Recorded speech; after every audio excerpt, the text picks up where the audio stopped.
I'm saddened. I can Mm. tell you that I'm disappointed. I can tell you that. People change. I'm disheartened. I can let you know that I'm frustrated. I can see you that individuals change, individuals act in manners where you didn't expect. And I certainly you realize you see things in individuals.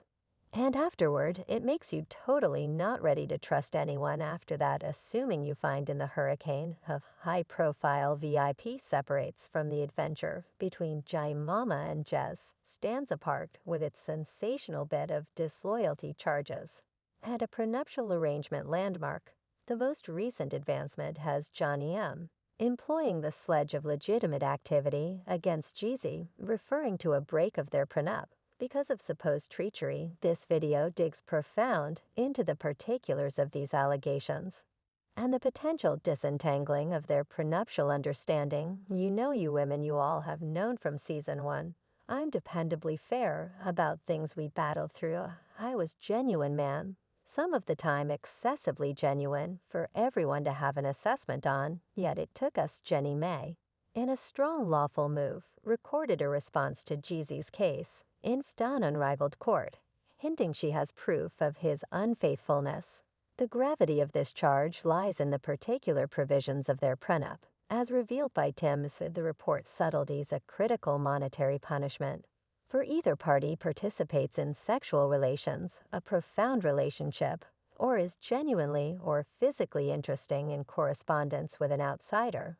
This incorporates a great many connections from messaging and sexting to virtual entertainment and direct messages. The points of interest of the proviso are perfectly clear. Any type of unfaithfulness could bring about a significant monetary hit for the blameworthy party. Make key legitimate move might actually shift the scales in support of herself. By summoning the prenup's treachery condition, she positions herself to possibly guarantee a significant part of their conjugal resource anyway. The archives avoids naming the outsider engaged with Jeezy's supposed unfaithfulness.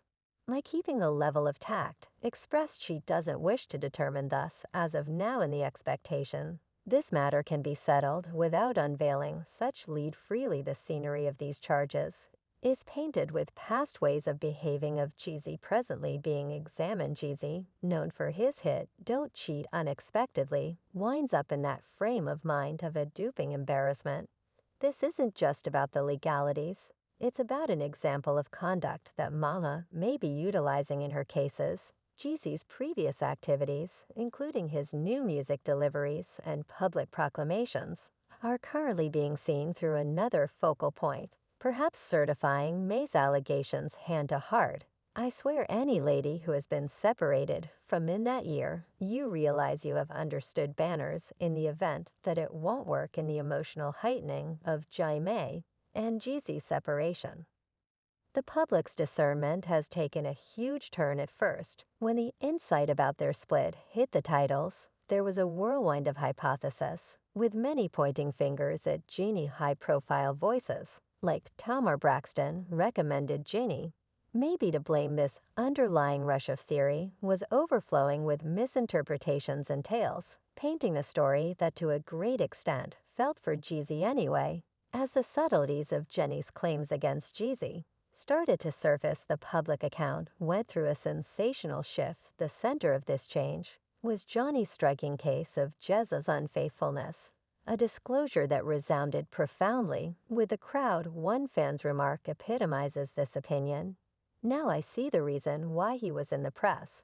Such a lot of he was attempting to remain in front of reality and get the overall population on his side. This articulation features a developing doubt among the public that Jeezy's media presence could have been an essential move to impact popular assessment in support of himself. Just consistently occurrences. Why I recently realized that this won't turn out for me right. So I needed to sort out some way to change without losing each the job of online entertainment.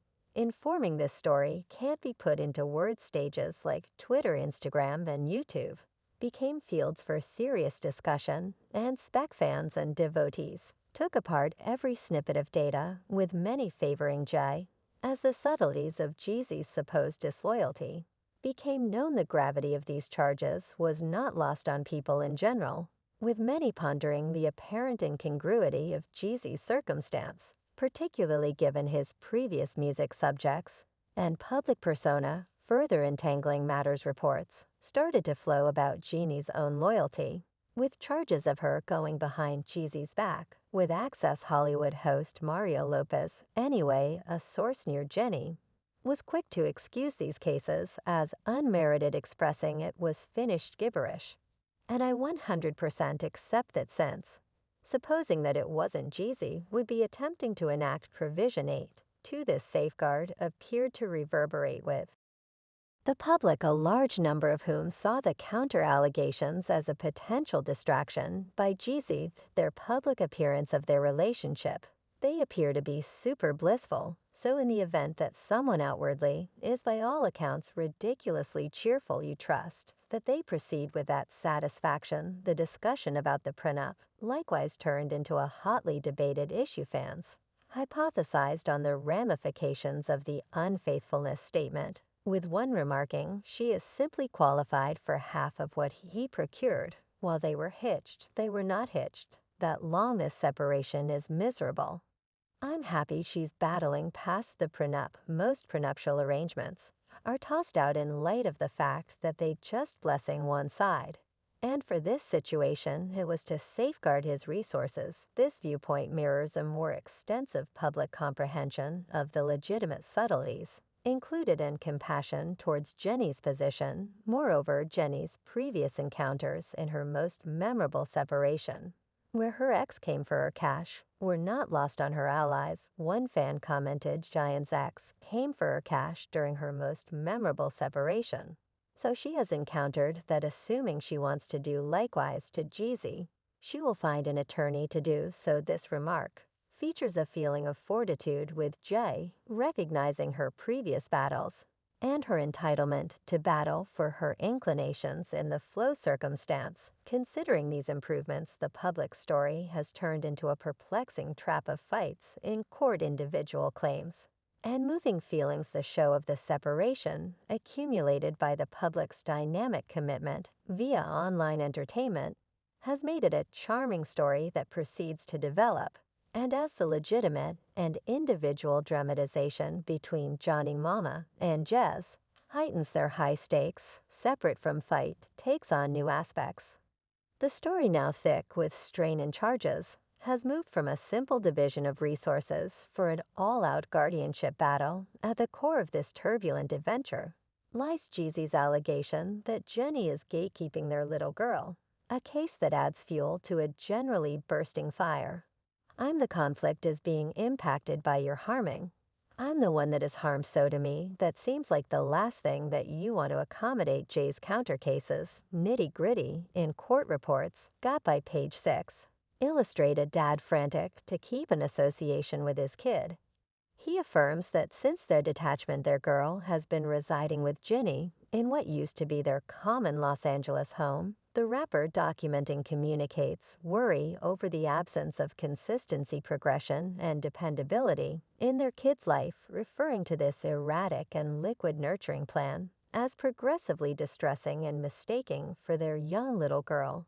The fight in court escalates as Jeezy stresses in his documenting that he doesn't really accept that Jenny is acting with perniciousness yet, rather as a watchman with regards to him investing energy with their kid this term. A gatekeeping embodies the quintessence of his complaint, proposing a purposeful heading of access. His point, as expressed, is to characterize the parties' transitory lawful and actual care privileges to the greatest advantage of their kid. Jez's battle for access is gone against Jenny's expert responsibilities, with her work accepting her to the extent that Colombia, while keeping a regular work in California. This geological and proficient unique adds intricacy to the authority issue, bringing up issues about reasonableness and obligation in co-nurturing. Anyway, the story takes a hazier turn as past ways of behaving of Jeezy go under examination. An anonymous source features an example of Jeezy's past rel connections, blaming him for regarding his accomplices as dispensable The source fervently states Jeezy treats each lady he's with as dispensable and treats them discourteously, a declaration that reverberations through his set of experiences. With ladies, this understanding draws an unmistakable difference between Jeezy's public persona and his own dealings, stirring up misgivings about the truthfulness of his ebb and flow claims. Wedded life feels 1000% not quite the same as when we were dating, in a spot of incongruity. Jeezy's own verses and past articulations are presently being examined. Considering these claims, the rapper who once wrote the line "Don't swindle" in one of his hits finds these words tormenting him in a situation that many see as gracefully. In the midst of these twirling allegations and countercases, Jeannie Mai arises as a figure of solidarity and technique. Her lawful moves and refusal to be openly defrauded depict her as a lady in control, utilizing the proof of disloyalty and her insight into Jeezy's past for her potential benefit. Her position impacts the fight in court, as well as shapes the public's impression of her as an imposing,